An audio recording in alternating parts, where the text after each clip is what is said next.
স্নাতক পর্যায়ে ভর্তির জন্য আর্থিক সহায়তা কিভাবে পাওয়া সম্ভব চলুন প্রধানমন্ত্রী শিক্ষা সহায়তা ট্রাস্টের এই পুরো প্রক্রিয়াটি ধাপে ধাপে দেখে নেওয়া যাক খুব সহজ করে যাতে কোনো কিছুই বাদ না পড়ে। অনেকেই হয়তো সদ্য স্নাতক পর্যায়ে ভর্তি হয়ে পড়াশোনার খরচ নিয়ে চিন্তায় আছেন। যদি ব্যাপারটা এমন হয় তাহলে এই সরকারি সহায়তাটা কিন্তু দারুণ একটা সুযোগ। চলুন এর খুঁটিনাটি জেনে নেওয়া যাক। তো সবার আগে চলুন জেনে নিই এই ভর্তি সহায়তাটা আসলে কি আর কাদের জন্যই বা এটা চালু করা হয়েছে। সহজ কথায় প্রধানমন্ত্রীর শিক্ষা সহায়তা ট্রাস্ট হল সরকারের একটা বিশেষ উদ্যোগ।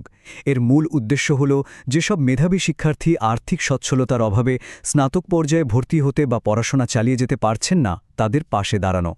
আর এই সহায়তাটা দেওয়া হবে মূলত 2025-26 অর্থবছরের জন্য। আচ্ছা, এখন আসা যাক সবচেয়ে জরুরি প্রশ্নে, কারা কারা এই সহায়তার জন্য আবেদন করতে পারবেন। চলুন যোগ্যতার প্রধান শর্তগুলো এক নজরে দেখে নিই।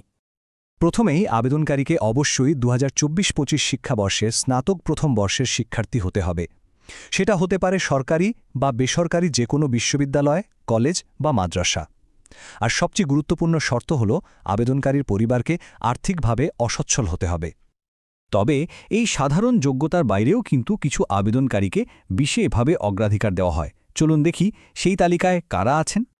বিশেষ অগ্রাধিকারের তালিকায় আছেন প্রতিবন্ধী শিক্ষার্থী বা যাদের বাবা মা প্রতিবন্ধী, এতিম শিক্ষার্থীরা, ভূমিহীন বা নদী ভাঙনে ক্ষতিগ্রস্ত পরিবারের সন্তানেরা, অসচ্ছল মুক্তিযোদ্ধার সন্তানেরা আর প্রাকৃতিক দুর্যোগে ক্ষতিগ্রস্ত বা একেবারে নিঃস্ব পরিবারের শিক্ষার্থীরা। তবে একটা কথা মনে রাখতে হবে, অগ্রাধিকার পাওয়ার জন্য কিন্তু অবশ্যই সঠিক প্রমাণপত্র আপলোড করতে হবে। যোগ্যতা মিলে গেলে পরের কাজটা হল প্রয়োজনীয় কাগজপত্র গুছিয়ে নেওয়া। চলুন দেখি ঠিক কি কি ডকুমেন্ট লাগবে। সব আবেদনকারীর জন্য দুটো ডকুমেন্ট একদম লাজিমি। প্রথমটা হল একটা নির্দিষ্ট প্রত্যয়ন ফর্ম। এটা ট্রাস্টের ওয়েবসাইট থেকে ডাউনলোড করে নিতে হবে আর তারপর নিজের শিক্ষা প্রতিষ্ঠান বা বিভাগীয় প্রধানের কাছ থেকে স্বাক্ষর করিয়ে আনতে হবে। আর দ্বিতীয়টা হল সর্বশেষ পাশ করা পরীক্ষার মার্কশিটের একটা পরিষ্কার সত্যায়িত কপি। এবার আসি আয়ের প্রমাণপত্রের কথায়। এখানে একটু ভিন্ন নিয়ম আছে। যদি আবেদনকারীর অভিভাবক 13 থেকে 20 গ্রেডের সরকারি চাকরিজীবী হন তাহলে তার অফিস প্রধানের কাছ থেকে গ্রেডটা উল্লেখ করে একটা সার্টিফিকেট লাগবে। আর বাকি সবার ক্ষেত্রে অভিভাবকের বার্ষিক আয় যে 2 লক্ষ টাকার কম এইটা প্রমাণ করার জন্য একটা প্রত্যয়নপত্র লাগবে। এই সার্টিফিকেটটা শিক্ষা প্রতিষ্ঠানের প্রধান, ইউনিয়ন চেয়ারম্যান অথবা ওয়ার্ড কাউন্সিলরও দিতে পারবেন।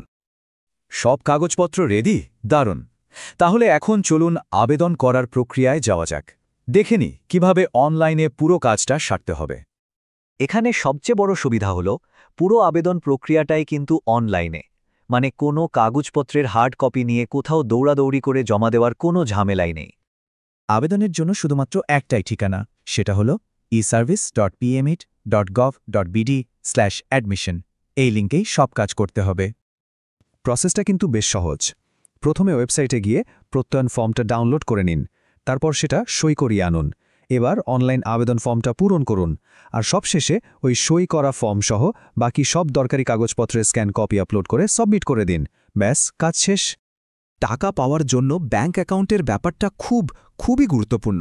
খেয়াল রাখতে হবে অ্যাকাউন্টটা অবশ্যই শিক্ষার্থীর নিজের, তার বাবা অথবা মায়ের নামে হতে হবে।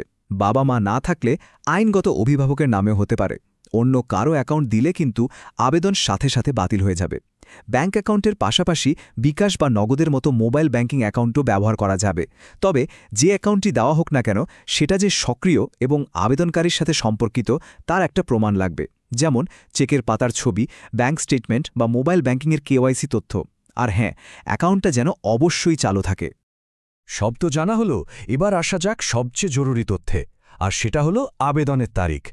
এই ডেটগুলো কিন্তু কোনোভাবেই মিস করা যাবে না। তারিখগুলো ভালো করে মনে রাখতে হবে। আবেদন প্রক্রিয়া শুরু হচ্ছে 7 ডিসেম্বর 2025 থেকে আর আবেদন করার শেষ সুযোগ থাকছে 30 ডিসেম্বর রাত 11:59 পর্যন্ত। এই সময়ের মধ্যেই কিন্তু পুরো কাজটা শেষ করতে হবে। আরেকবার মনে করিয়ে দিচ্ছি, শেষ তারিখটা হল 30 ডিসেম্বর 2025।